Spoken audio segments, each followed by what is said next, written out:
সুপ্রিয় দর্শক মণ্ডলী, আজ মঙ্গলবার 4 মার্চ 2025 19 ফাল্গুন। জানাচ্ছি পত্রিকাগুলোর প্রধান প্রধান শিরোনাম। সর্বপ্রথম ইত্তেফাক মেইন হেডিং করছে জাতীয় স্মৃতিসৌধে জাতীয় নাগরিক পার্টির শ্রদ্ধা নিবেদন। নেক্সট প্রথম আলোর মেইন হেডিং ইউক্রেনের সামরিক সহযোগিতা দেওয়া বন্ধ করলেন ট্রাম্প। নেক্সট যুগান্তরের মেইন হেডিং ওসির পছন্দের এসআই দিয়ে গড়ে তুলেছেন ঘুষ সিন্ডিকেট। নেক্সট জনকণ্ঠের মেইন হেডিং ইউক্রেনের সামরিক সহযোগিতা বন্ধ করলেন ট্রাম্প। নেক্সট ইনক্লাবের মেইন হেডিং ডাকাত আতঙ্ক সর্বত্রই।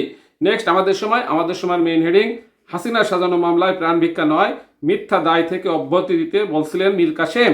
নেক্সট বিবিসি বাংলার মেইন হেডিং মেয়েদের ধূমপান কি বেআইনি, ক্ষোভ প্রতিবাদ স্বরাষ্ট্র উপদেষ্টার মন্তব্যে। নেক্সট কালের কণ্ঠের মেইন হেডিং স্মৃতিসৌধে জাতীয় নাগরিক পার্টির শ্রদ্ধা। এরপর সমকালের মেইন হেডিং ইউক্রেনের সব ধরনের সামরিক সহযোগিতা স্থগিত করলেন ট্রাম্প। নেক্সট মানবজমিনের মেইন হেডিং ইউক্রেনের সামরিক সহযোগিতা প্রদান বন্ধ করে দিলেন ট্রাম্প। নেক্সট জায়দিনের মেইন হেডিং সাতকানিয়ায় গুজব ছড়িয়ে গণপিটুনিতে নিহত 2, গুলিবিদ্ধ 4। এরপর আরটিভি নিউজের মেইন হেডিং পুরনো সংবিধান রেখে নতুন বাংলাদেশ বিনির্মাণ সম্ভব নয়, নাহিদ ইসলাম। এই ছিল পত্রিকাগুলোর প্রধান প্রধান শিরোনাম। এখন চলে যাচ্ছি যে কোনো একটি সংবাদের বিশ্লেষণে। দর্শক মণ্ডলী, আমরা সকলে কম বেশি অবগত 3 দিন পূর্বে ইউক্রেনের প্রেসিডেন্ট এবং আমেরিকার প্রেসিডেন্ট ডোনাল্ড ট্রাম্পের সাথে একটা বৈঠক ছিল। সেই বৈঠকে দুইজনের অনেকটা মতবিরোধ দেখা দেয়। সেই মতবিরোধের উপর ভিত্তি করে আমেরিকার প্রেসিডেন্ট ডোনাল্ড ট্রাম্প একটা খুবই শক্ত ঘোষণা দিয়েছেন, যেটা নিয়ে আজকে অধিকাংশ পত্রিকায় রিপোর্ট করছে। চলে যাচ্ছি প্রথম আলোর প্রতিবেদনে। ইউক্রেনকে সামরিক সহযোগিতা দেওয়া বন্ধ করলেন ট্রাম্প। হোয়াইট হাউসে ইউক্রেনের প্রেসিডেন্ট ভলোদিমির জেলেনস্কির সঙ্গে বাকবিতণ্ডার পর এই সিদ্ধান্ত নেন তিনি।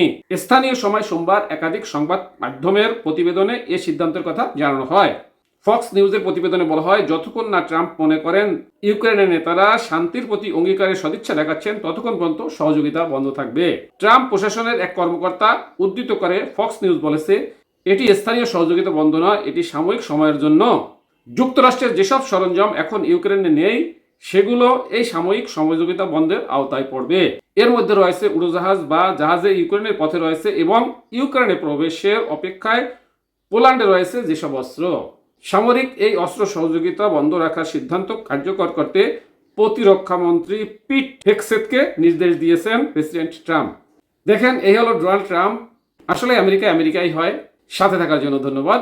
আসসালামু আলাইকুম।